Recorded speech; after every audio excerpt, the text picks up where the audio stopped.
Príjemný neskorý večer, priatelia, sú tu rozhovory cez polnoc a dnes budeme riešiť pomerne aktuálnu tému. Na Zemi totiž žije viac ako 1,5 miliardy ľudí, ktorí nemajú prístup k normálnej, čistej, pitnej vode. To číslo je naozaj hrozné, ale ešte horšie sa javia predpovede niektorých odborníkov, ktorí hovoria o tom, že pre vodu sa v budúcnosti zrejme budú viesť aj vojny, lebo na svete jej bude málo. Je to naozaj tak? Čakajú nás ťažké časy. Ako je to s vodou na Slovensku? Práve o vode sa budeme dnes rozprávať aj s mojimi dnešnými hostiami a chcel by som preto tu u nás v štúdiu privítať hostí. Ďakujeme, že ste takto neskoro prišli. A je to pani Alena Trančíková, odborníčka na vodu, ak to môžem takto povedať, a vedúca odboru kvality vod Bratislavskej vodárenskej spoločnosti. Ešte raz pekný večer.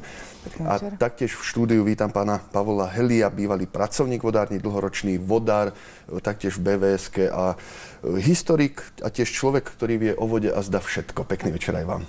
Dobrý večer. Ale ešte predtým, ako sa pustíme do samotnej debaty, chcel by som pripomenúť aj vám, našim divákom, ak máte akékoľvek otázky na našich dnešných hostí alebo k téme, tak sa pokojne môžete pýtať. Je to úplne jednoduché, stačí, ak pôjdete na našu stránku www.teatri.com. V pravej časti uvidíte kolónku Hlasuj a pýtaj sa a práve tam môžete napísať svoju otázku a my sa ju budeme snažiť postupne zodpovedať. Takže úvod máme za sebou. Dáma a pán, poďme teda na to. Vy ste odborníci na vodu. Ja sa možno na úvod spýtam úplne takú možno základnú, ale úplne jednoduchú otázku. Čo to vlastne tá voda je? Možno ak si to zoberieme z toho ekonomicko-globálneho hľadiska. Je to surovina, alebo je to nejaký zdroj, alebo ako to môžeme vlastne vo všeobecnosti považovať? Čo to je?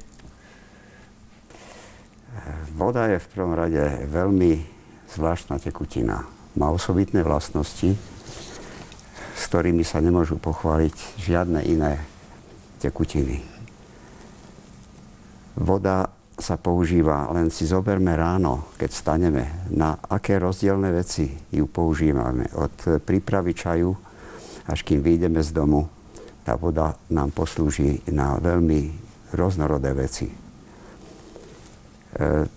Keď sa pozrieme ďalej, že ju používame v prírode, v potravinárstve, že je vlastne úplný základ života na Zemi.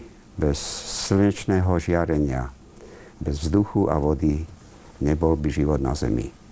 Voda je nositeľom všetkých biologických informácií. Proste voda je osobitná tekutina a či ju niekto považuje za tovar, alebo za niečo, čo by mal mať každý človek. To je otázka tej, ktorej spoločnosti, kam tú vodu zaradí. Pani Trančíková, čo je podľa vás voda? Doplnila, že v súčasnej dobe čím ďalej, tým viac sa na ňu hľadí ako na tovar, ktorý bude predmetom čoraz viac ekonomického záujmu jednotlivých štátov práve z toho dôvodu, že jej bude menej, že sa bude musieť obchodovať zrejme aj cezhranične. Takže momentálne vlády svetových ekonomík a naša Slovenska nie je výnimkou, sa už nad touto budúcou komoditou zamýšľajú. V rámci Európskej únie teraz vlastne bojujú dva také prúdy, ktoré jednak zastávajú, povedal by som, taký základný občiansky postoj, že voda je naše základné ľudské právo mať prístup ku kvalitnej pitnej vode v priateľnej cene. A potom je tu postoj niektorých vlád, ktoré by z toho chceli samozrejme čo najviac pozdvihnúť svoj ekonomický potenciál. Takže ako to dopadne, uvidíme. Zrejme sa to bude od štátu k štátu líšiť. Ešte si to rozoberieme potom neskôr tú budúcnosť možno, čo nás čaká. V čom je tá voda pre nás taká dôležitá a podstatná? Aká je tá nadradená myšlienka toho všetkého, okrem samozrejme toho života? No tak voda je naša naprosto každodenná potreba. To znamená, že ľudia bez... Voda je niečo, ako sa hovorí, napríklad o zdraví alebo o šťastí, že kým to máme, tak si to nevšímame, ale až keď o to prídeme, tak zistíme, aké to bolo pre nás dôležité a akí sme boli bláhoví, že sme sa o to nestarali, kým sme to mali v dostatočnom množstve. Takže voda je naprosto základ nášho života A myslím si, že naša spoločnosť na Slovensku zvlášť a vodárenské spoločnosti k tomu prispeli aj svojou snahou, čo zabezpečiť dodávku vody 24 hodín denne bez prerušenia v dostatočnej kvalite. Za dlhé roky spôsobili, že ľudia si už pokladajú vodu za absolútnu samozrejmosť. A pokiaľ im netečie hodinu, 2, 3, tak sú rozčúlení. Takže myslím si, že troška sa tu stratila taká základná myšlienka toho, aká je to hodnota a že to nie je vôbec samozrejmosť. Ja by som dodal k tomu takým rímskym príslovím. Cenu vody poznáš, keď ti vyschne studňa. A chcel by som spomenúť na roky 1971 a 72, kedy Bratislava nemala pitnú vodu. Veľa ľudí si na to nepamätá, pretože sa narodili až po tomto čase. 8 mesiacov malo 120 000 obyvateľov Bratislavy pitnú vodu iba z cisterien. Zapričinené to bolo haváriou vodárenského zdroja Podunajskej Biskupice, kde sa dostali ropné látky. Tá voda bola naprosto nepoužiteľná pre ľudské užitie. Bratislava bola rozdeleným mestom, tak ako Berlín politicky, tak Bratislava kvôli vode. Polovička ľudí mala dobrú vodu z ostrova Sihoť a druhá polovička, pretože potrebovala vodu napríklad na splachovanie WC, mala vodu z Podunajských Biskupíc. Za týchto 8 mesiacov sa vybudoval nový vodárenský zdroj Kalinkovo a vybudovalo sa 10 kilometrov vodovodného potrubia, ktorým sa voda priviedla do Bratislavy. Počas týchto 8 mesiacov v Bratislave 23 cisterien zásobovalo vodu do ulic a ľudia nemohli chodiť do kina, pretože vedeli, že o 5:00 príde cisterna alebo o 7:00 príde cisterna. Bolo to niečo veľmi nepríjemné a oslobodenie prišlo 20. júla 1972, kedy sa konečne dostala voda do Bratislavy. Predtým však vodáreň musela pripraviť potrubia, musela pripraviť vodojmy, pretože prítomnosť fenolov a ropných látok vo vode dával živnú pôdu pre rast baktérií Sphaerothilus natans a Sphaerothilus dichotomus, ktoré vytvárali také zhluky. Sú to vláknité baktérie a z batérií vytekali také slizovité látky. Ľudia si dávali na vodovodné batérie gázu, aby to nevideli. Okrem toho, voda bola veľmi prechlorovaná a museli sme do nej dávať modrú skalicu, to je látka, ktorou sa ničí perenospóra na vinohradoch, aby tieto baktérie natoľko nerastli. Bolo to veľmi nepríjemné. Divím sa, že po toľkých rokoch sa v Bratislave hovorí o ropovode blízko vodárenských zdrojov. Teraz to až tak neuveriteľne znie ľuďom, že 8 mesiacov bez vody, že čo by sme toľko robili. Poďme sa ale teraz, domov sa ešte vrátime, ešte to budú zaujímavé informácie. Poďme ale sa pozrieť do toho sveta. Spomínali sme hneď na úvod, že 1,5 miliardy ľudí naozaj má problém s tou vodou. Obrázky z Afriky, deti ako nosia vo vedrách a v bandaskách vodu a jednoducho ten prístup nie je. Je to problém teda vo svete? Prečo tá voda tam nie je? Vody vo svete je zatiaľ pomerne dosť, ale nie je rovnomerne rozdelená. Tak je to aj napríklad na Slovensku. Keď na západe máme pomerne dostatok vody, alebo máme dostatok a kvalitnej, tak východ má problémy. Tak je to aj vo svete. My celkové máme vo svete 1 miliardu 500 miliónov kilometrov kubických vody. To znamená morskej vody. Z toho je 97,5 až 97,7 % morská voda a iba ten zbytok je voda sladká. A z tejto sladkej vody iba 0,27 % je voda, ktorá je vhodná pre ľudské užitie alebo s úpravou pre ľudské užitie. To znamená, iba 150 000 kilometrov kubických z toho celého množstva je voda, ktorá je vhodná pre pitné účely. Takže tej vody nemáme dostatok. Musíme robiť všetko preto, aby sme zachovali vodu. A hlavne, aby sme zachovali tie miesta, kde tú vodu môžeme získať. To znamená tie oblasti, kde sa dá voda ťažiť, kde sa dá voda získať. Napríklad je treba zachovať Bajkalské jazero.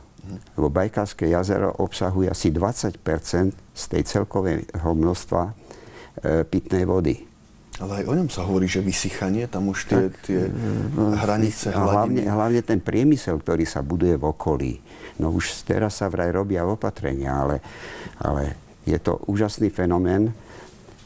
Tam je priezračnosť vody 40 metrov a v hĺbke až 60 metrov. Tak krásna je tá voda.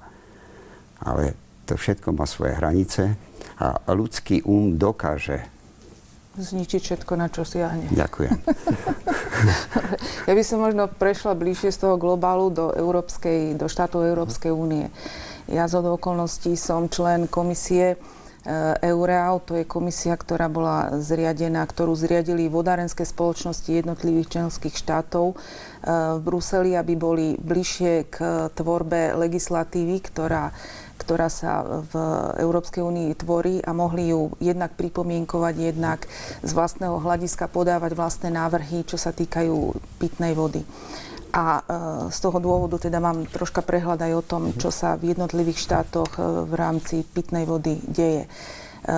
Sú krajiny, ktoré už dnes musia zápasiť s problémami s pitnou vodou. Jednak preto, že majú veľmi malé, alebo niektoré krajiny aj vôbec žiadne zásoby podzemnej vody. Vzhľadom na hydrogeologickú skladbu podložia v týchto štátoch nemajú žiadnu možnosť čerpať podzemnú vodu. To znamená, ktoré sú to napríklad, vieme? Napríklad dole Španielsko, Portugalsko, ktoré z princípu svojho podnebia má veľký nedostatok pitnej vody. Potom sú to štáty severské, napríklad Fínsko, ktoré je síce samá voda, ale je to voda povrchová. Možno práve preto, teda nie možno, ale určite práve preto je tam vlastne toľko, je to krajina tisícich jazier, pretože tá voda nevsakuje do podložia, ale ostáva na povrchu. No a tieto štáty, aj to drvivá väčšina, sú nútené používať povrchovú vodu na pitné účely. To znamená, že sa zriaďuje vodárenské nádrže, ktoré musia mať svoje ochranné pásma, aby bola zabezpečená určitá kvalita. Voda z týchto povrchových nádrží musí prechádzať úpravňami vôd, to znamená, že chemickými procesmi sa s nej odstraňujú škodlivé látky, nežiaduce látky a až potom je vlastne možné ju dopravovať obyvateľstvu na pitie. Takže krajiny ako Španielsko a teda tie južné krajiny, alebo napríklad Cyprus, ktorý veľké percento svojej spotreby vody musí dovážať tankermi, napríklad z Grécka, pretože má tak vlastne slabé zásoby pitnej vody, že aby zabezpečilo ešte aj turistickú sezónu, tak normálne sa tam pitná voda dováža tankermi. V Španielsku už dlhé roky pracujú na recyklácii vody. To znamená, že na účely, ktoré nie je potrebné mať kvalitu pitnej vody, sa používa voda recyklovaná z úpravní, z čistiarní odpadových vôd a z mnohých ďalších priemyselných podnikov, ktoré sú povinné svoju odpadovú vodu tak upraviť, aby sa s ňou dali minimálne polievať trávniky alebo čistiť cesty, komunikácia a podobne. Skrátka, všade tam, kde nie je potrebné mať pitnú vodu, aby sa používala voda užitková alebo recyklovaná. Platí teda to pravidlo, že podzemná voda je kvalitnejšia ako tá povrchová, alebo nie?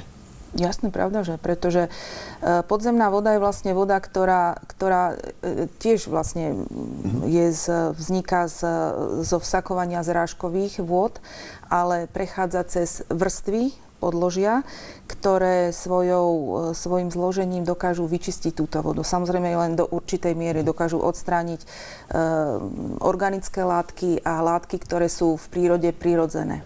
Sú látky, ktoré ani akákoľvek dokonalá zloženie podlažia nedokáže odstrániť. To sú chemické látky ako pesticídy a rôzne iné prípravky, ktorými sa ošetrujú rastliny. Sú to potom látky ako zvyšky medikamentov, ktoré vlastne z ľudského tela odchádzajú prostredníctvom odpadových vôd do riek a podobne. Čiže sú látky, s ktorými sa príroda nevie vysporiadať. To znamená, že sa musíme usilovať ich odstraňovať my svojou vlastnou činnosťou, aby sme zabezpečili, že tá voda bude do budúcnosti vhodná na úpravu a na pitie. Načrtli ste tie hrozby, ktoré teda znečisťujú vodu. Asi to je najväčší problém v súčasnosti, ktorý je s vodou, že sa znečisťuje? Ja som spomenul, že treba chrániť tie oblasti. Tak my napríklad máme takú veľmi vzácnu oblasť, Žitný ostrov.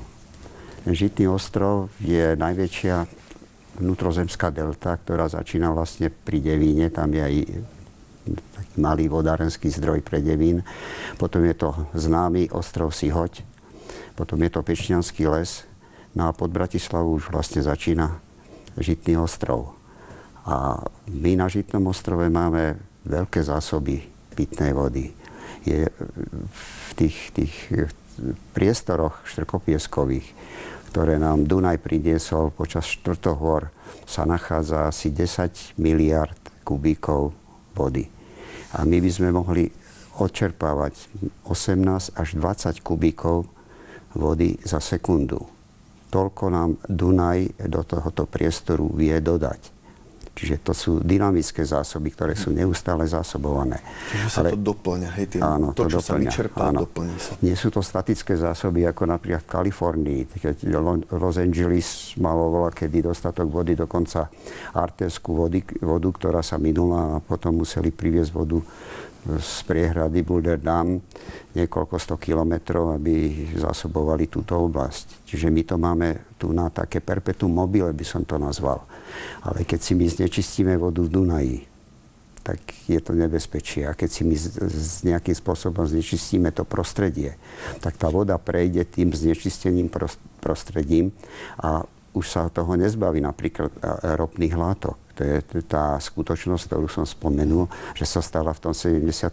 roku. My sme vtedy museli odstaviť vodárenský zdroj, ktorý mal iba 6 rokov. V roku 1965 bol daný do prevádzky vodárenský zdroj Podunajskej Biskupice a za 7 rokov sme ho museli odstaviť. A keď porovnáme, že ostrov Sihoď má dneska 128 rokov a slúži, tak je to vyjadrenie, že tie vodárenské zdroje, keď majú tú príležitosť, že sa o ne staráme a že neznečistíme to prostredie, tak vydržia veľmi dlho. Dobre, ja by som k tomu možno dodala, že jeden zo základných problémov, ktorých ja vidím, je v tom, že Slovensko síce ako dobrý žiak transformuje všetky a transponuje všetky zákony Európskej únie na ochranu vôd. Máme legislatívu skutočne veľmi kvalitne spracovanú, ale je obrovský problém ten papier preniesť do praxe. To znamená, že síce máme napísané, že sa má znižovať množstvo hnojív, ktoré sa používajú na Žitnom ostrove, že sa majú znižovať obsahy chemických látok, ktoré sa používajú, to znamená pesticídy, herbicídy, fungicídy a podobne, ktorými sa ošetrujú rastliny. Ale v praxi sa to nejak stráca. To znamená, že my registrujeme, že na tom Žitnom ostrove sa podzemná voda, jej kvalita zhoršuje. Druhý problém je v tom, že ochranné pásma vodných zdrojov sú vyhlásené jednak zákonom o vodách, vyhláškou o ochranných pásmoch a okrem toho každý vodný zdroj má svoje rozhodnutie štátnej vodnej správy, ktoré je priamo na daný vodný zdroj takzvané ušité. To znamená, že oblasť, ktorá je nevyhnutne dôležitá pre daný vodný zdroj, aby bola chránená, tak je stanovená týmto rozhodnutím. Avšak účinnosť týchto rozhodnutí sa niekde stráca. Orgány štátnej vodnej správy majú, ja neviem, či slabé právomoci, alebo kde je vlastne ten problém, ale tie ochranné pásma u nás, poviem úprimne, tá ochrana sa stráca. Napríklad my teraz máme také skúsenosti z poslednej doby, sú možno moje v tom, že rozhodnutia o týchto ochranných pásmach sú mnohé ešte z 80. rokov. To znamená, že už nie sú aktuálne, nezodpovedajú súčasnej legislatíve. To znamená, že sa snažíme ich teraz postupne na tých vodných zdrojoch aktualizovať a teda znovu vyhlásiť. Pociťujem takú krízu našich ako ľudských hodnôt na Slovensku, pretože keď máme vodoprávne konanie, na ktorom sa teda predniesie účastníkom konania, to sú jednotliví vlastníci pozemkov, ktorí si kúpili pozemky v ochrannom pásme vodného zdroja s plným vedomím toho, že si kupujú pozemky v ochrannom pásme vodného zdroja, ale keď sa tam dopočujú a dočítajú v návrhu ochranného pásma, že tam majú dodržiavať nejaké ustanovenia, to znamená, čo sa tam môže, čo sa tam nesmie, čo sa môže, ale len s povolením a aké činnosti sú obmedzené, tak sú naprosto rozčúlení, nie sú ochotní to dodržiavať. To znamená, začínajú sa odvolávať na porušovanie svojich vlastných ľudských práv. Takže niekedy sa cítim ako Alenka v ríši divov, pretože keď sa tých ľudí opýtate, že preboha, to, čo tu robíme, je pitná voda, chránime pitnú vodu, ktorú vy sami spotrebovávate, tak to ich odpoveď zvyčajne býva, no ale však to má robiť štát, to mňa nezaujíma. Čiže pociťujeme takú obrovskú absenciu v tom, vysvetliť ľuďom, že štát to nie je niečo abstraktné, čo nám tu ochráni všetko a čo za všetko môže. Že musíme sa v prvom rade my tu trošku o to postarať, pretože my tú vodu potrebujeme. Takže to sú také konkrétne skúsenosti z poslednej doby a z vodoprávnych konaní, ktoré som absolvovala, že ľudia nie sú ochotní dodržiavať základné podmienky ochrany podzemných vôd na svojich pozemkoch. A to sa týka celého Žitného ostrova. A prepáčte, toto sa dotýka aj malých stavieb, rodinné domy, alebo ide zväčša o developerov a nejaké veľké stavby? Tak v princípe výstavba rodinných domov závisí aj od stupňa ochrany, o akom hovoríte. Z princípa nie je zakázaná, ale sú tam obmedzujúce podmienky. Zákon hovorí o tom, že výstavba nie je zakázaná, pokiaľ je zabezpečená účinná ochrana podzemných vôd. To znamená, že sú vodné zdroje, ktoré majú ochranné pásma také, že pokiaľ sa tam robí nejaká drobná výstavba a existuje tam možnosť nejakej ochrany tak, že nebude postihnutý vodný zdroj, tak je to možné. Ale pokiaľ na Žitnom ostrove sa bavíme o čistých štrkových podložiach, kde čokoľvek sa na povrchu vyleje a po prvom daždi vsiakne do podložia a skončí to vo vodnom zdroji, tak dosť ťažko tam vlastne rozprávať o tom, že teda môže ísť výstavba akákoľvek, kdekoľvek.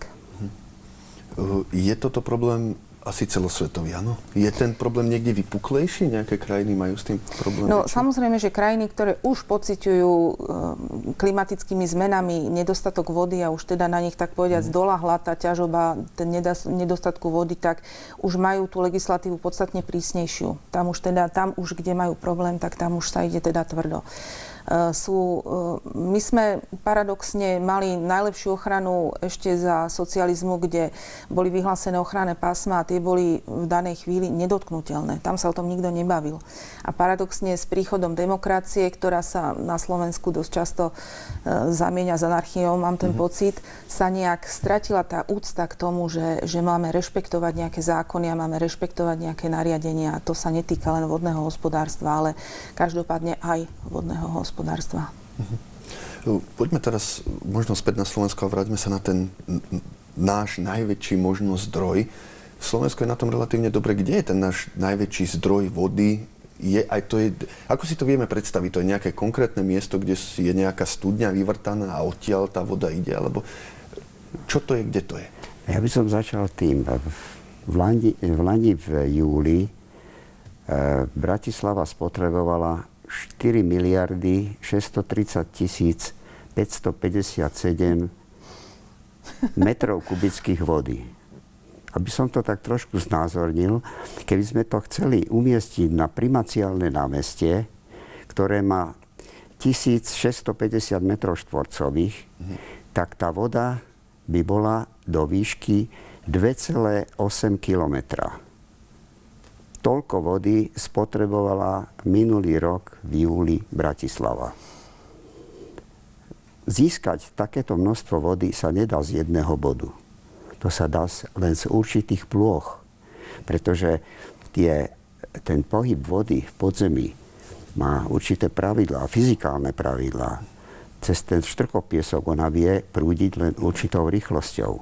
Čiže aj nátok do tých odberných zariadení, do tých studní je nejaký. Čiže taká studňa môže mať výdatnosť 100 litrov, 50 litrov.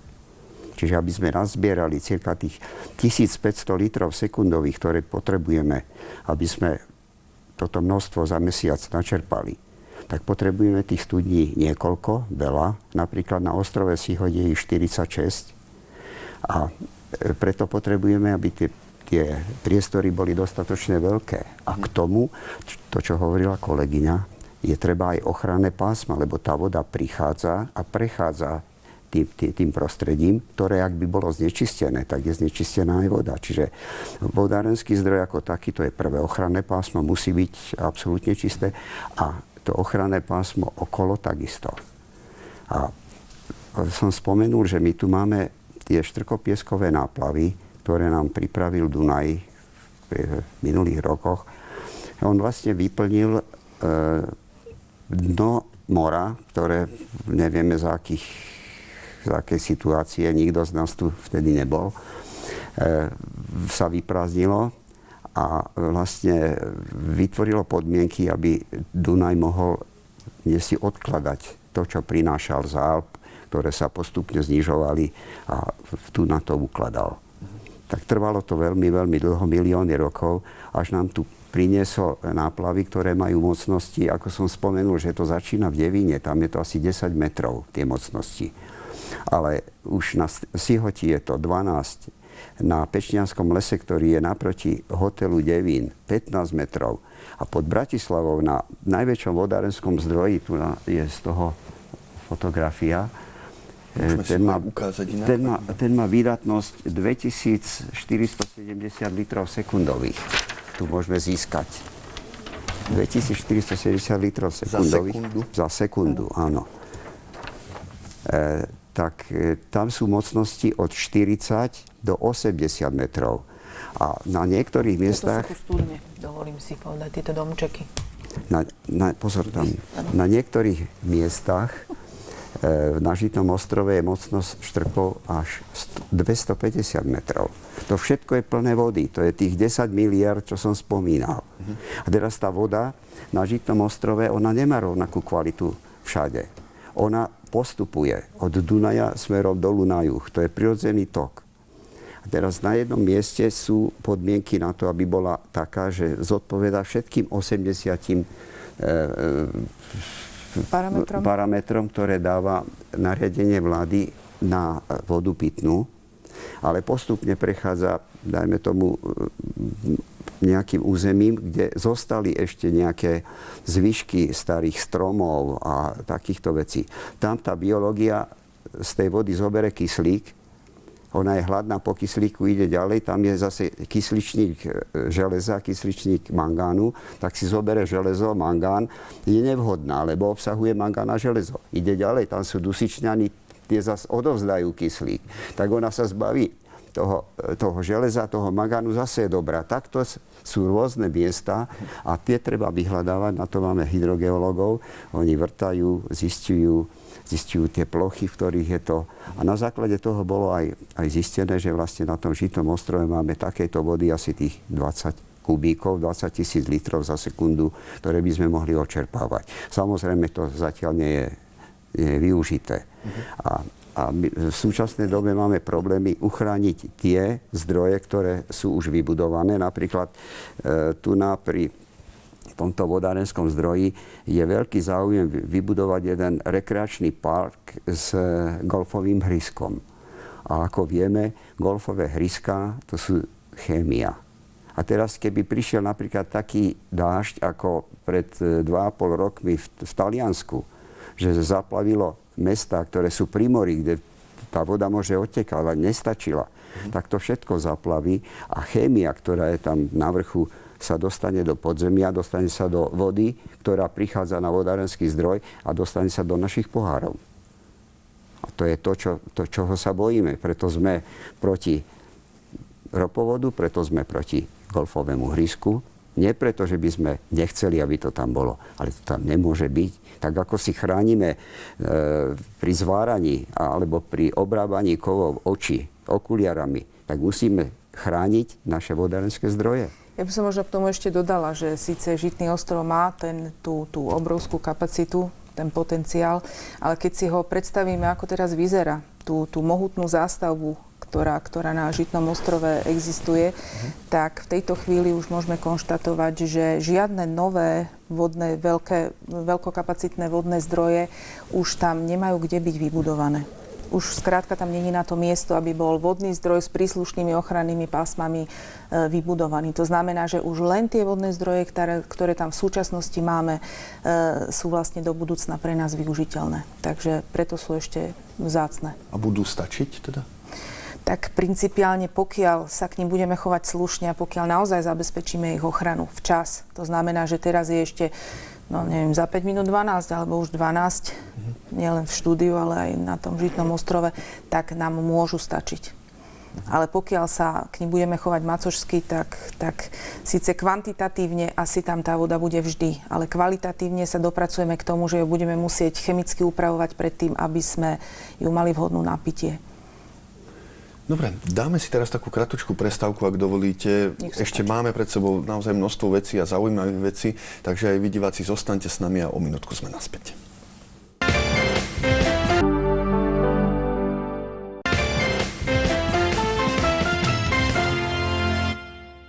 Priatelia, takže sme naspäť. Rozprávame sa o veľmi zaujímavej téme, o vode a o budúcnosti vody. Máme tu zaujímavých hostí, ktorí vedia naozaj o vode všetko. Skončili sme teda pri tých studniach, ktoré teda tu máme a pri tom zdroji najväčšom na Slovensku. Takže ubezpečili ste nás, že voda nám teda vystačí, ak sa nič nestane.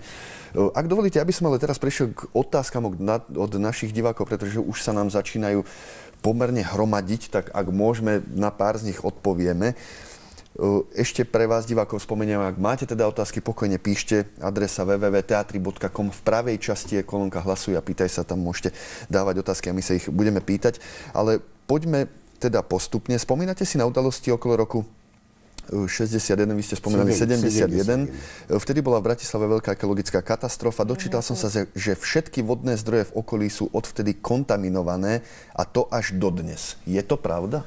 Môžem ja na túto otázku, kolega už o tom rozprával. Ja som v roku 1971 žila vo východnej oblasti Bratislavy, na Štrkovci. To bola jedna z tých oblastí, ktorá bola postihnutá vlastne touto ropnou haváriou. Takže vyzeralo to tak, že ako už kolega spomínal, že vlastne voda, ktorá vytekala z kohotíka, jednak smrdela po ropných látkach a jednak z nej vytekali, obsahovala tie baktérie, ktoré mali taký biely slizoidný charakter. To znamená, že sme ich zachytávali na plienkach alebo na gáze, ktorú sme omotali okolo vodovodného kohútika. Bolo vlastne doporučené tú vodu samozrejme nepoužívať na pitie, nesmeli sa v nej napríklad kúpať malé deti, novorodenci a podobne, nesmela sa používať na žiadne takéto účely, ani umývať tvár sa napríklad neodporúčalo, lebo spôsobovala alergie. Čo sa týka tej kontaminácie, táto havária, keď bola odhalená, to znamená, že na hladine podzemnej vody bolo množstvo ropných látok. Nielen, že voda samotná obsahovala, ale to bol taký masívny prítok tej ropy zo Slovnaftu, že vlastne tam bolo až niekde až 1 až 2 metre ropy v niektorých oblastiach na hladine podzemnej vody. Potom sa vlastne zo studní na tomto vodnom zdroji 15 rokov odčerpávala voda. Kontinuálne 24 hodín denne, 365 dní do roka a vylievala sa do Malého Dunaja, aby sa jednak vyčistilo to ropné znečistenie do miery, do akej sa dá, a jednak aby sa zabránilo tomu, aby sa ropné znečistenie šírilo ďalej na Žitný ostrov. Keby sa toto nebolo robilo, tak to ropné znečistenie máme ďalej na Žitnom ostrove. Čo sa týka kontaminácie studní, zrejme diváčka myslela individuálne studne, ktoré sa v tejto oblasti nachádzajú, tak tam sú dve ekologické záťaže, takto by som to nazvala. Jednak sú to pozostatky ropného znečistenia, ktoré sa líši od miesta k miestu. Tam sa nedá jednoznačne povedať, že všetky sú znečistené, bolo by treba urobiť rozbor. A potom tam je v tejto oblasti ešte ďalšia stará ekologická záťaž, a to je skládka chemického odpadu bývalých chemických závodov Juraja Dimitrova, ktorá je v tejto oblasti zakopaná, postupne sa rozpúšťa a chemické látky toxické sa tiež z nej šíria do okolia. V roku 2003 Podunajské Biskupice miestny úrad vyhlásil miestnym obyvateľom, aby nepoužívali vodu zo svojich vlastných studní ani na pitie, ani na polievanie vlastne zeleniny a ovocia v záhradách, pretože nie je vhodná na pitie. Takže áno, je tam znečistenie v studniach individuálnych. Takže ešte dodnes to môže byť tak dávno a tak dlho to trvá? Dodnes je tam znečistenie zrejme aj Slovnaftu a jednak je tam aj znečistenie z chemických závodov Juraja Dimitrova. A ja by som ešte doplnil, že keď sa staval most Apollo, tak sa vlastne začali robiť stavebné práce v oblasti, kedy bola rafinéria Apollo. Ako vieme, tá bola zbombardovaná počas druhej svetovej vojny a pri týchto výkopových prácach bolo zistené, že sú tam ešte stále pozostatky ropy odvtedy, ktorá sa musela očerpávať, pretože do toho prostredia nebolo možné robiť základy stavebných konštrukcií. Tie štrkopieskové vrstvy boli tou ropou natoľko znehodnotené, že by došlo k sadaniu a podobným problémom. Tak tým chcem povedať, že od vojny doteraz je dlhšie ako to 71. roku a tá ropa tam vydržala, takže táto záťaž je trvalá. A doplnil by som kolegyňu v tom smysle, že aby sa zastavil postup ropnej záťaže, bola vybudovaná hydraulická clona, ktorá pracuje doteraz. Je to clona, ktorá je pod Slovnaftom a vlastne zamedzuje, aby vody z tejto oblasti postupovali ďalej. Ak by táto clona nepracovala, tak dneska je možno to znečistenie už pri Komárne. Pretože postup vody je prirodzený od severu smerom na juh. Takže aj pod zemou, ako ste spomínali, voda tečie. Áno, stále to postupuje ďalej a vlastne tou hydraulickou clonou sa v tom rozmedzi, v tom úseku, vracia voda zo Žitného ostrova, lebo my, keď čerpáme vodu zo studne, ja by som to ukázal tu na tomto obrázku, to je studňa.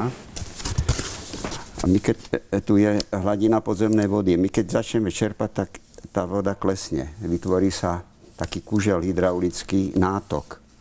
A my vlastne teraz, ak by sme toto povedali, že je súčasť tej hydraulickej clony a voda postupuje od severu na juh, tak ona nepôjde ďalej, ale bude sa vracať v určitom úseku, v tom, kde je tých 21 studní, hlavných studní, z ktorých sa očerpáva. Okrem toho je tam vyše 600 sond, ktoré sú sledované.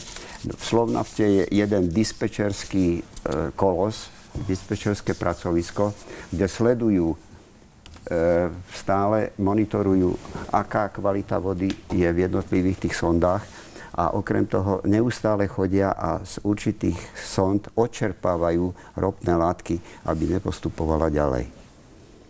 Takže to tam doteraz je. Áno. A neustále sa odčerpáva z tých studní 1000 litrov sekundových, len preto, aby sa vytvoril ten kužel, to zníženie vody a aby sa usmernilo prúdenie vody tam, kde my chceme, kde potrebujeme, aby sa zamedzil postup ropných látok ďalej. Ono totiž nie len, že to je tamto staré znečistenie. Treba povedať, že ten Slovnaft bol postavený v 50. rokoch a bol postavený bez akejkoľvek fyzickej ochrany, myslím z nejakej železobetónovej dosky alebo nejakej inej vane, ktorá by zabraňovala priesaku alebo postupu ropných priesakov. To znamená, že časť ropy, ktorá doslovna v tú prúdi, dodnes presakuje a preteká do toho podložia a musí sa neustále odčerpávať. Tak verme, že postupne bude nejaká náprava, tak verme tomu. Ale prejdeme, ak dovolíte, na ďalšiu otázku, ktorú nám poslal divák. Kde na Slovensku máme najkvalitnejšiu vodu? No tak najkvalitnejšiu vodu máme všade tam, kde sa používa podzemná voda, ktorá má takú kvalitu svoju prírodzenú, že není potrebná žiadna chemická úprava, že sa už tam potom len dodáva určité hygienické zabezpečenie, to znamená určitá malá dávka chlóru alebo nejakého derivátu chlóru, ktorý má zabrániť druhotnému znečisteniu počas transportu k spotrebiteľovi. To znamená, tá voda má určité zdržanie v tých potrubiach, tak aby nedošlo k nejakému mikrobiologickému znečisteniu počas transportu. Takže je to Bratislavský región, ktorý má Žitný ostrov a teda aj ďalšie vodné zdroje. Na strednom Slovensku tiež veľa miest a obcí má podzemnú vodu vo vysokej kvalite. Horšie už na tom je potom východoslovenský región, kde už po väčšine sa musí voda na pitné účely brať z vodárenských nádrží a teda povrchová. Pre ilustráciu, Košice majú vodu zo Stariny, z vodárenskej nádrže Starina. Privádzajú ju vlastne 120-kilometrovým potrubím a musia ju upravovať. Ešte my máme v Bratislave tú výhodu, máme ju tu, my máme vodu, ktorá má vek, alebo ktorá je mimo toho prostredia 4, 6, 8 hodín a už ju konzumujeme.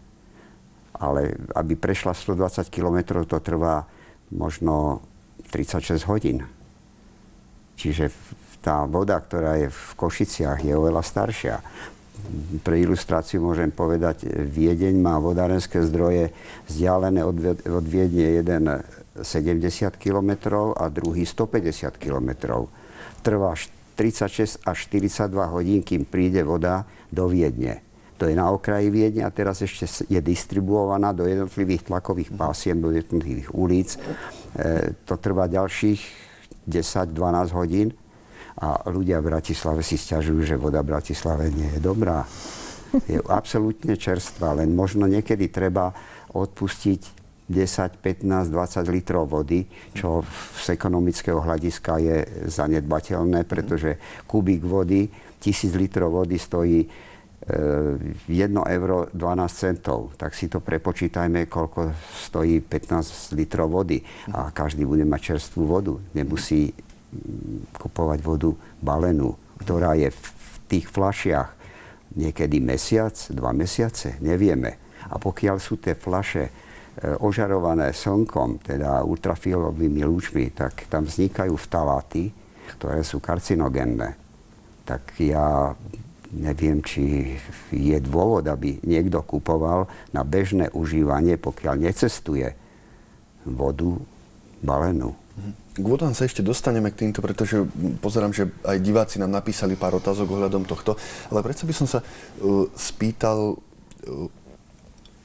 kvalita sa dá posúdiť aj podľa v úvodzovkách vizáže tej vody. Keď si zoberiem pohár, dajme tomu čistej vody a pozerám, často sa aj mne osobne stáva, že tam niečo pláva, že je tam hrdzavé a tak ďalej a tak ďalej. Znamená to, že voda je nekvalitná automaticky? Nie.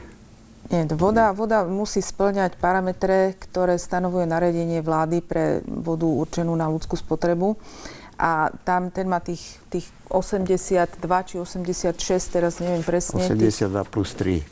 82 áno, plus 3. To je takýto zoznam tých parametrov. Rôznych chemických. Áno. A začínajú senzorickými vlastnosťami. To znamená, že kvalitná pitná voda, keď si ju takto nalejeme do pohára, musí byť priezračná, nesmie mať žiadny zápach, žiadnu farbu, ani žiadne iné nečistoty. A dobrú chuť. A dobrú chuť, áno.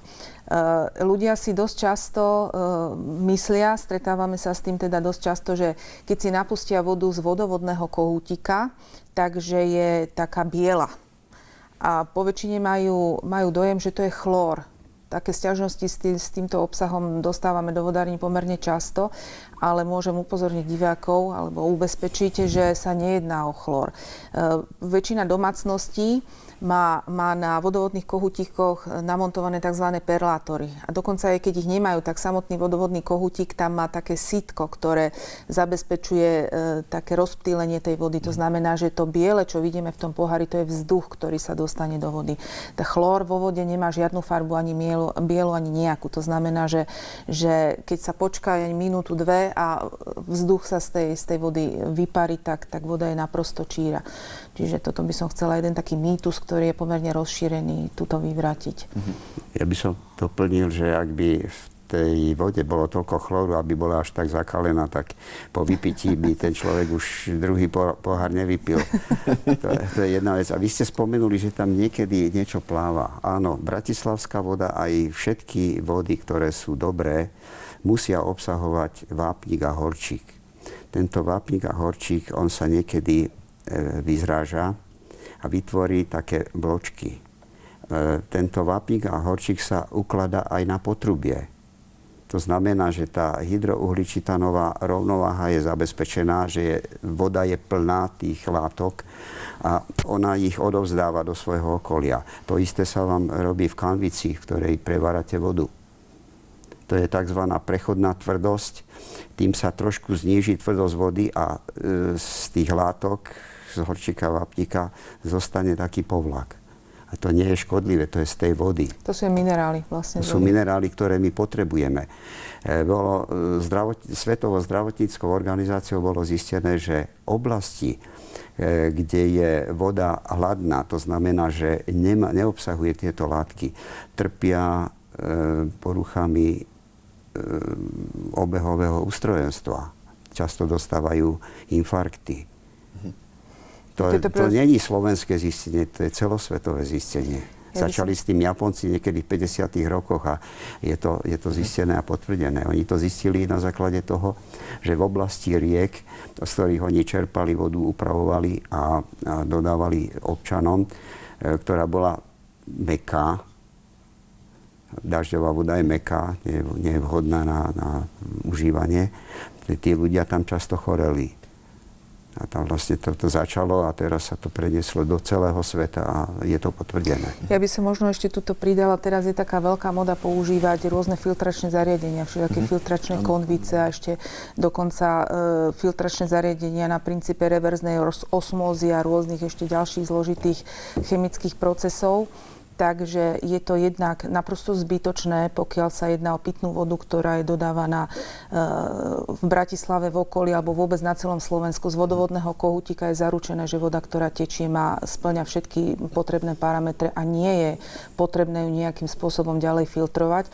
Ale presne z toho dôvodu, čo tu spomínal pán Helia, dlhodobé používanie filtračných zariadení tiež zle vplýva na ľudský organizmus. Zvyšuje napríklad osteoporózu u ľudí, pretože tým filtrovaním sa odstránia z vody aj látky, ktoré naše telo potrebuje. Špeciálne vápnik, horčík a podobne. To znamená, že my pijeme podľa toho, aký zložitý ten filtračný systém máme namontovaný, tak takú destilovanú vodu bezmála už potom pijeme. A čím destilovanejšia je, tak tým horšie na náš organizmus vplýva. Takže to by som tiež to ešte rada jeden ďalší mýtus a módu trošku uviedla na správnu mieru. Dostaneme sa ešte k ďalším zaujímavostiam, dáme si opäť krátku prestávku. Taktiež aj vy, diváci, zostanete s nami, o minútku sme naspäť a pokojne píšte svoje otázky, ešte raz pripomeniem, stačí ísť na našu stránku www.teatri.com, v pravej časti je kolónka Hlasuj a pýtaj sa a práve tam môžete písať svoje otázky a my na ne v tretej časti budeme odpovedať, takže zostaňte s nami. Príjemný neskorý večer, respektíve už noc. Priatelia, sledujete Rozhovory cez polnoc. Dnes máme tému o vode. Rozprávame sa o jej minulosti, budúcnosti a vlastne všetko o vode, čo nás môže zaujímať. A inak mimochodom už máme po polnoci takmer 6 minút 7 a máme deň vody 22. Áno? Takže pekná symbolika. Prejdeme ale k tej samotnej téme vody. Bavili sme sa o tom, čo voda obsahuje, aká je škodlivá, neškodlivá, respektíve neškodlivá, ak by som to dal na správnu mieru. Poďme ale železo vo vode. Ľuďom tečie hrdzavá voda, často si myslia, že to je hrdza. Čo to vlastne je? Je to hrdzavé potrubia? Tak niekedy to môže byť aj z potrubí, ale v Bratislave je to vlastne zamedzené tým, že voda v dostatočnej miere obsahuje vápnik a horčík a tento sa ukladá na potrubia. Vytvára inkrusty, vytvára taký povlak, až to niekedy narastá do niekoľko milimetrových vrstiev. Keď sa staré potrubie napríklad rozrežie, tak vidíme, že tá rúra je znútra obložená týmto. A to nie je škodlivé.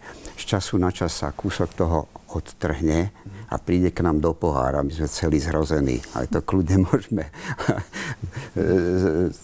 s tou vodou by sme to mohli užiť, aby som to tak povedal. Nie je to škodlivé. To garantujeme, pretože to by sa inak prejavilo v tých rozboroch, ktoré sa denne robia kvôli kontrole s našou vodou. Denne robíme, naše laboratória denne vychádzajú do terénu, na vodárenské zdroje, do vodojemov, odoberajú z potruby a robia kontrolu, pretože my to máme zo zákona a my chceme, aby ľudia dostali vodu, ktorá je absolútne pre ľudí neškodná. Ešte pred samotnou reláciou ste spomínali také celkom zaujímavé číslo, ktoré mňa zaujalo. Skúsme to povedať ohľadom Zvolenského vodovodu. No, tam je to také zaujímavé číslo. Je to vlastne Hriňovský vodovod. Áno, vodárenská nádrž Hriňová bola daná do prevádzky roku 1964.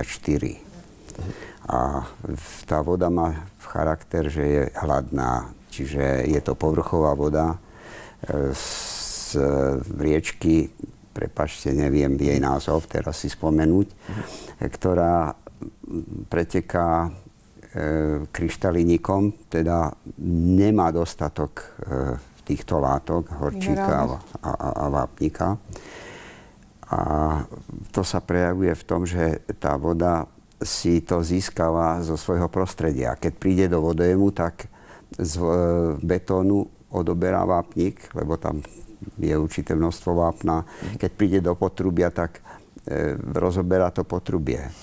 A my sme s doktorom Munkom z Výskumného ústavu vodného hospodárstva zistili, že za tú dobu, koľko vody asi sa odobralo z nádrže a preteklo, tak vlastne občania dostali do svojich príbytkov 700 tón železa v tejto vode. Samozrejme, všetko nevypili, lebo občas sa aj umývajú, ale 700 tón vlastne bolo z toho potrubia odobraného. A to sa prejavuje tým, že to potrubie je postupne tou vodou akoby rozpúšťané a veľmi často vznikajú poruchy a keď sa vykope takéto potrubie, tak to je vlastne sito. Je úplne zlikvidované. A to sú preto sa bude teraz robiť rekarbonizácia, budú sa pridávať tieto látky do tejto vody, aby tento proces bol zastavený. Tak 700 tón železa. Zaujímavé číslo. Ak dovolíte, prejdeme ale opäť do toho globálu. Existuje šanca, že voda na Zemi, tá použiteľná pitná, sa môže vyčerpať niekedy úplne, že nebude? Tak objem vody na Zemeguli je, povedal by som, stabilný. To je určitý objem vody tu máme a tento ja by som do toho vstúpil. To je ďalšia zvláštnosť vody. Prečo je tu tej vody stále toľko? Veď je to zlúčenina 2 atómov vodíka a 1 atómov kyslíka. Prečo naraz nie je viacej, lebo však vodík aj kyslík tu desi je, alebo prečo naraz z tej vody sa nevytvára kyslík a vodík a voda neubýva a pribýval by nám vodíka a kyslíka. To je ďalšia taká zvláštnosť toho celého tu na kolobehu, že stále máme rovnaké množstvo, milióny rokov. Áno, to znamená, ďakujem. Takže to množstvo, ktoré tu máme, je tak povediac stabilné a konečné. Ale tu skôr problém, ktorý do budúcna bude sa stupňovať, to je problém s kvalitou tej vody. To znamená, že tým, že populácia ľudská sa zvyšuje a spotreba vody sa globálne zväčšuje, tak, ako sme spomínali, tých len 0,25%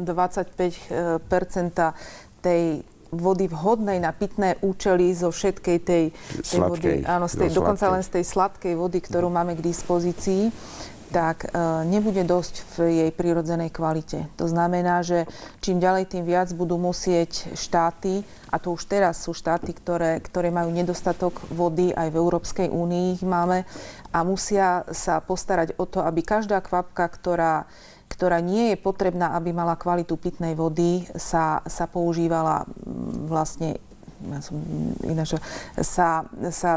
na iné účely ako pitné sa používala voda, ktorá nie je pitná. To znamená, že vo veľkom sa tam musí používať recyklácia vody, to znamená odpadové vody, ktoré sú čistené v čistiarniach odpadových vôd, sa ešte ďalej upravujú, aby sa mohli používať na účely, ako je zavlažovanie parkov, trávnikov a podobne, polievanie ulic a takýchto záležitostí. Taká krajina ako Cyprus napríklad, ktorá už do svojej prirodzenej skladby, je to ostrov skalnatý, kde zásoby vody sú naozaj minimálne, tak tá musí dovážať pitnú vodu v tankeroch z Grécka. To znamená, že tam aj jednak je voda relatívne drahá, a jednak sa musí naozaj na každom kroku šetriť. Každá kvapka, ktorá sa použije, tak musí byť zvážená bezmála na laboratórnych váhach. Takže to je ten problém do budúcna. A hrozí podľa vás to, čo sme načetli v úplnom úvode, že pre vodu v budúcnosti môžu byť vojny? Ja si myslím, že asi to nastane do budúcna. Aj pre podstatne, nechcem povedať väčšie hlúposti, ale podstatne menej dôležité veci sú ľudia schopní rozpútať vojny, takže až príde ťažké obdobie, tak asi aj pre tú vodu sa nakoniec tej vojny. Tí ekonomicky silnejší a aj vojensky silnejší zrejme si ten priestor budú hľadať aj v tejto oblasti a môže sa stať aj to, že príde k vojnám. Dnes som dokonca na internete čítal takú poznámku, že či by sa mohlo s vodou obchodovať na burze ako s ropou alebo s plynom. Je vôbec takáto možnosť, alebo čo si o tom myslíte?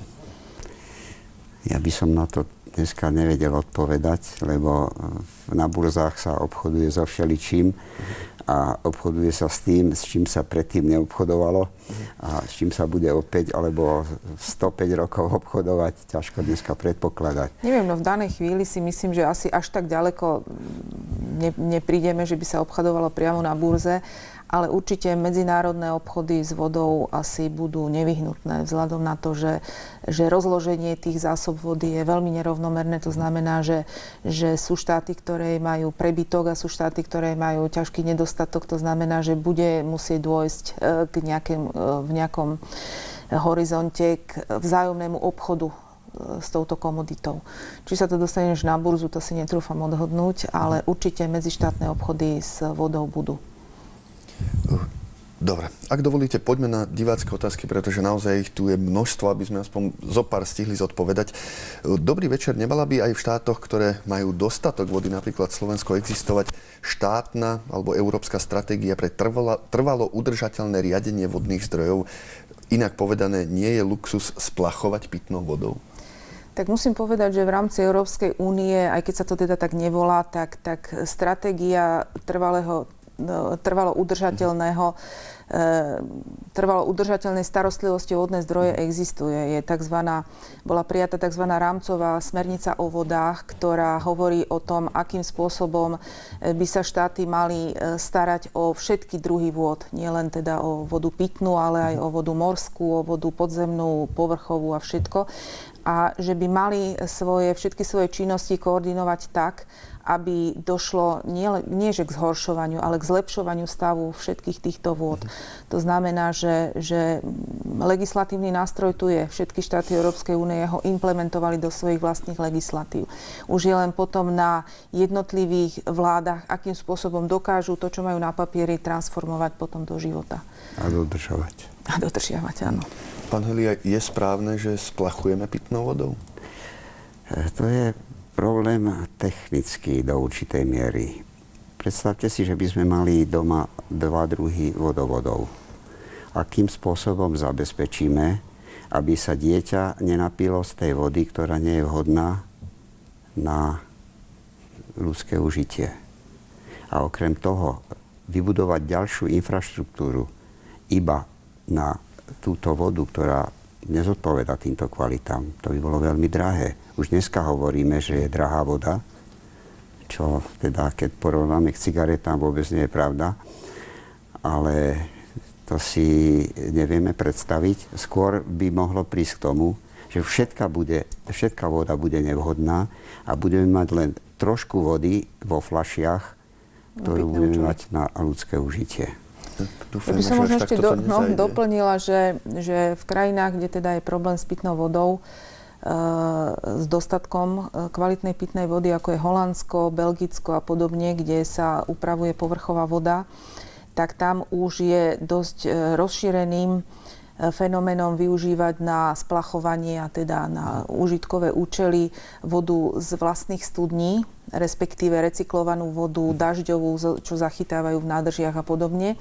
A vznikol tam obrovský technický problém, ako zabezpečiť, aby si súkromníci, ktorí si v mnohých prípadoch aj amatérsky svojpomocne prepájali systémy, pretože v určitom momente nastane prípad, kedy nie je dosť tej vody, ktorú majú v nádrži recyklovanú, zachytenú a dažďovú a podobne. A musia teda prepojiť systém na tú pitnú vodu. Akým spôsobom zabezpečiť, aby sa v prípade rôzneho tlaku v potrubiach, to znamená pri poklese tlaku v tej oficiálnej vodovodnej sieti, nedostala tá vlastne nekvalitná užitková voda do siete. Tam sa to niekoľkokrát stalo, malo to teda nie dobré následky. Takže tam už museli prijať legislatívu na tú, ktorá stanovuje presne za akých okolností sa môže takéto niečo v dome realizovať, akým spôsobom presne toto napojenie musí byť a sú vlastne revízni technici, tak by som ich nazvala, ktorí musia dať certifikát na to, že to zapojenie je spravené tak, že k tomuto nemôže dojsť. Poďme na ďalšiu otázku od diváka. Máme sa bať kupovania vodných zdrojov zahraničnými investormi? Poprosím v krátkosti, lebo aby sme stihli čo najviac. Zahraničnými investormi, ja si myslím, že by vodné zdroje by mali ostať tak, ako sú vo vlastníctve štátu. Myslím si, že to je naozaj tak strategická surovina, že by sme ju nemali dovoliť zahraničným investorom vlastniť. Pán Helia, čo si o tom myslíte? Ja si myslím tiež, že voda by mala zostať pre užitie pre občanov tej ktorej republiky a v prípade, že by jej bolo dostatok, je možné poskytnúť aj susedom, dajme tomu, ale v princípe by to malo byť v štátnom sektore a nemalo by sa s tým obchodovať. Máme tu taktiež aj diváka zahraničného. Dobrý večer, sledujem vás momentálne zo Španielska. Tu si pitnú vodu musíme kupovať. Neviete, a mi to vypadlo, neviete, kedy sa aj sem dostane voda, aká je na Slovensku? Že si len otočím kohútikom a z chuti sa napijem? Ďakujem. No tak... Toto je jasný príklad toho asi, ako to v praxi funguje. Áno, ja som zhodou okolností nedávno bola v Španielsku na zasadnutí zrovna Komisie pre pitné vody a tam teda sme sa rozprávali aj s vodármi španielskými, ktorí naozaj už tam riešia dennodenné problém nedostatku vody a majú tam v určitých regiónoch je spotreba vody vyššia ako všetky zásoby vody, ktoré v danom regióne sa nachádzajú a zrážky, ktoré tam spadnú. To znamená, že tam už presne s každou kvapkou už sa musí narábať veľmi opatrne. No a neviem, veľmi ho nepoteším, pretože tie prognózy sa skôr zhoršujú. To znamená, že takú vodu ako na Slovensku tam asi tak rýchlo mať nebudú. To znamená, že situácia bude skôr horšia ako lepšia. Z toho by si mali Slováci zobrať ako si ponaučenie, že by si mali tú vodu, ktorú tu máme, veľmi, veľmi vážiť. Prejdeme ďalej. Rada by som sa opýtala, či je veľký problém, keď sa ľudia kúpu, ale neznečistujú jazerá, ktoré sú zdrojom pitnej vody. Ďakujem. No, neviem presne, čo sa myslí jazerom, ktorý je zdrojom pitnej vody. U nás sú také vôbec? Áno, sú, pokiaľ bereme vodárenské nádrže, ktoré sú na východe Slovenska, ako napríklad Starina, ktoré sú využívané na pitné účely, tak tam je samozrejme kúpanie ľudí zakázané. Absolútne zakázané. Pretože tam sa neznečistujú, tam sa jedná o to, že nie len organické látky, ktoré ľudské telo obsahuje, sa dostávajú do vody, ale aj ďalšie znečisťujúce látky. Ľudia po väčšine, my sme mali ten problém s jazerami, ktoré boli v ochrannom pásme vodného zdroja Ostrovné Lúčky, to boli rusovecké jazera, ľudia sa tam kúpali, po väčšine sa natierajú olejmi po každom kúpaní znovu, to znamená, že sa tam vytváral potom taký olejový film na tej vode. Tak priamo podzemné vody sa tým neznečistia, ale pokiaľ je to vo veľkom objeme, tak k tomu znečisteniu ako môže dôjsť. Poďme ďalšia. Dobrý večer. Chcel by som sa opýtať, ako a kde si môžem dať overiť, akú vodu mám v studni a či ju môžem aj piť. Ďakujem. To je možno, je tu veľa otázok, ktoré sa práve tohto dotýkajú, takže aké sú tie metódy a čo majú tí ľudia robiť? Tak najjednoduchšie je navštíviť Bratislavskú vodárenskú spoločnosť. Máme divíziu chemicko-technologických laboratórií, ktoré vlastne informujú zákazníka o tom, čo je potrebné na to a v akom rozsahu by si mal dať spraviť rozbor vody. Vodárenská spoločnosť v rámci dňa pitnej vody poskytuje základný rozbor aj zdarma, ale jedná sa len o stanovenie dusičňaňov a stanovenie, myslím, tvrdosti. To je vlastne taký orientačný rozbor, ktorý napovie o tom, či voda je pitná alebo nie. Ale pokiaľ chcú mať istotu, tak treba si nechať spraviť podrobnejší rozbor. A nie je dostatočný, aby bola voda trvale užívaná na pitné účely. Ona môže byť biologicky nevhodná. Áno. To je skôr také orientačné, pokiaľ už tam je vysoký obsah dusičňanov, čo je veľmi častý jav v domových studniach, tak už vie, že už nie je pitná. Už podrobnejší rozbor ani nemusí dávať robiť. Ale pokiaľ mu vyjde, že obsah dusičňanov je v poriadku, ešte to neznamená, že tá voda je v poriadku. Znamená to len toľko, že môže postúpiť do ďalšieho kola a je vhodné, aby si nechal spraviť aj ďalší rozbor. Takže rozbory. Poďme ešte možno posledná. Dobrý večer. Chcem sa spýtať na váš názor na znižovanie pH vody, úpravy ORP vody a vplyv na zdravie. Ďakujem. Ivan zo Zlatých Moraviec sa pýta. Priznám sa, ja tomu nerozumiem vôbec, Znižovanie čo píše. pH vody tomu rozumieme. Úpravy ORP, to neviem presne, čo to je. To je, predpokladám, nejaká úprava asi tým filtračnými zariadeniami, čo som hovorila. Čiže to je presne to, čo som tu už spomínala, že voda v jej prírodzenej kvalite je vlastne to najlepšie, čo je. Má prírodzený obsah všetkých minerálnych látok tak, ako ho naše telo potrebuje. Pokiaľ už to začneme nejakým spôsobom upravovať a filtrovať a podobne, tak narúšame tú rovnováhu a už naše telo to potom na to nereaguje. Pri dlhodobom užívaní ako je ten vplyv záporný. Je to vhodné na chatách, kde človek má nejakú miestnu studničku alebo nejaký miestny zdroj, ktorý má nejasnú kvalitu vody a chce to používať na nejaké pitné účely, tak vtedy je vhodné použiť nejaké filtračné zariadenie, ale pokiaľ máme vodu z vodovodného kohútika dodávaný vodárenskou spoločnosťou, tak určite nie. A používajú len občas. Áno, hovorím To tak je na chate. dôležité. Iba občas. Ešte ja mám takú úplne poslednú otázku, takú zhrňujúcu, možno také záverečné slova. Slovensko bude v roku 2016 predsedať Európskej únii, komisii, kde tá hlavná myšlienka, hlavná téma má byť údajne práve voda. Slovensko sa má cez vodu prezentovať. Čo by malo Slovensko dať? Aký odkaz pre celú Európu? Akým smerom by sa malo uberať? Slovensko, ja som veľmi rada, to som ani nevedela, že hlavná téma by mala byť voda. Veľmi nás to teda teší, predpokladám obidvoch. A Slovensko by mohlo dať odkaz ostatným štátom minimálne taký, že začne dôsledne dodržiavať všetky smernice, ktoré implementovalo, všetky smernice Európskej únie, pretože v tých ukazovateľoch, ktoré sa vyžadujú, nie sme zrovna na popredných miestach. Ak by ste dovolili, k tomu by som dodal, že na území Bratislavy od roku 1971 boli znehodnotené 3 vodárenské zdroje v celkovej kapacite 2150 litrov sekundových. To je toľko, koľko by stačilo na dodávku vody pre Bratislavu a okresy Pezinok, Senec a Malacký, ktoré sú napojené na vodárenské zdroje Bratislavy, čiže spolu asi na 680 000 ľudí. To je pomerne dosť. Dobre, tak verme, že všetko dobre dopadne, že tej vody budeme mať dostatok a najmä tej čistej. Ja vám veľmi pekne ďakujem, že ste si takto našli v noci pre nás a pre našich divákov televízie Teatri Čas. Želám ešte pekný večer pani Alena Trančíková a pán Pavol Helia. Ďakujeme ešte raz za dobrú noc a pekný víkend. Dovidenia. A príjemný neskorý večer, priatelia, aj vám želám. Ďakujeme, že ste zostali s nami. Dúfam, že ste sa dozvedeli množstvo zaujímavých a dôležitých vecí a nezabudnite, keď si pôjdete ešte pred spaním dať pohár vody, čo všetko sa za tým jedným dúškom skrýva. Želám pekný víkend, rozhovory cez polnoc tu budú opäť na budúci piatok. Dobrú noc.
Život nevyliečiteľne chorých detí je ako plamienok vo vetre. Nemusí dohorievať v nemocnici. Môže zakotviť v rodinnom prístave. Doma mi je najlepšie. Pomôžte vážne chorým deťom a ich rodičom prežiť posledné spoločné dni doma. Pre nich je to ťažké. Pre vás nie. Venujte 2% daní detskému hospicu Plamienok.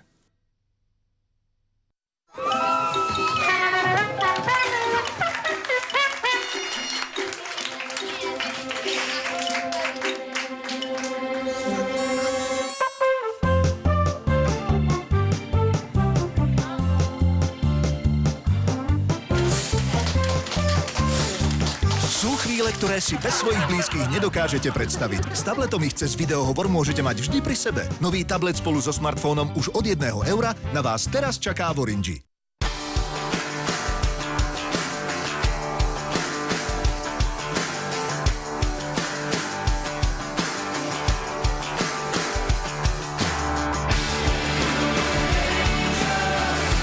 Basketbalistky Good Angels Košice podporujú Biotronik, dokonalosť pre život. Lynx, informačné systémy. Koliprev, aby deti nebolelo brúško.